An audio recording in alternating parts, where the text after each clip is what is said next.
Good morning, everybody. I am, well, excuse my clothing because I'm actually about to work out, but I just wanted to share with you guys something that I really, really like. For those of you who know me, y'all know I really rock out to Henry Ford. He's just like someone who I definitely want to emulate, and to me, he really understood the principle of human capital. So this is just a story that I love. It absolutely makes my heart smile every time that I hear it. So I just wanted to take a moment and share it with you guys.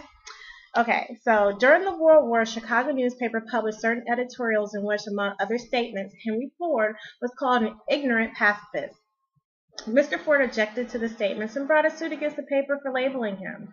When the suit was tried in court, the attorney for the paper pleaded for justification and placed Mr. Ford himself on a witness stand for the purpose of proving to the jury that he was ignorant.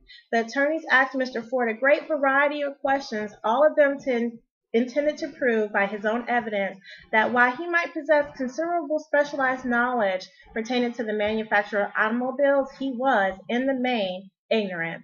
Mr. Ford was piled with questions such as the following. Who is Benedict Arnold, and how many soldiers did the British send over to America to put down the rebellion in 1776? In answer to his last question, Mr. Ford replied, I do not know the exact number of soldiers the British sent over, but I had heard that it was considerably a larger number that ever came back. That is just so funny to me.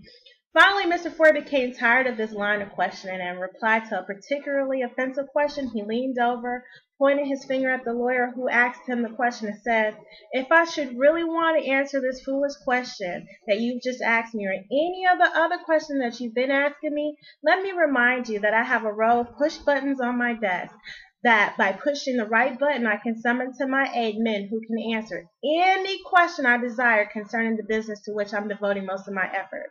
Now, if you will kindly tell me why I should clutter up my mind with the general knowledge for the purpose of being able to answer a question when I have men around me who can supply me any knowledge that I require. That was certainly good logic to reply to the attorney. The answer floored the lawyers, and every person in the courtroom realized that this was the answer not of an ignorant man, but one of a very educated man. Any man who is educated, who knows where to get specialized knowledge when he needs it and how to organize that knowledge into definite plans of action, is highly, highly educated. I just love this story so much because it just really shows you how other people always try to equate to, what you're able to do to what you hold inside of you. And sometimes it's not what you hold inside of you that's important. Sometimes the most valuable asset that you can have and learn how to utilize is the ability to use people to your greater good and to their greater purpose. So that's just something that I love. It has been said that a man can create anything to which he can imagine, and I definitely believe that is true, and I hope you all do too. A quitter never wins, and a winner never quits. And a man who cannot control himself can never control others. Self-control is a mighty example for one's followers, which is more intelligent than you can ever possibly imagine. So I just wanted to take a moment to share that with you guys. That's like one of my favorite stories. So I'm actually about to go get my workout on. As you can see, I got the Superman shirt on for motivation.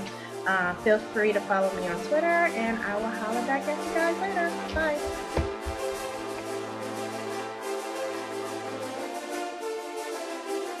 All engine running.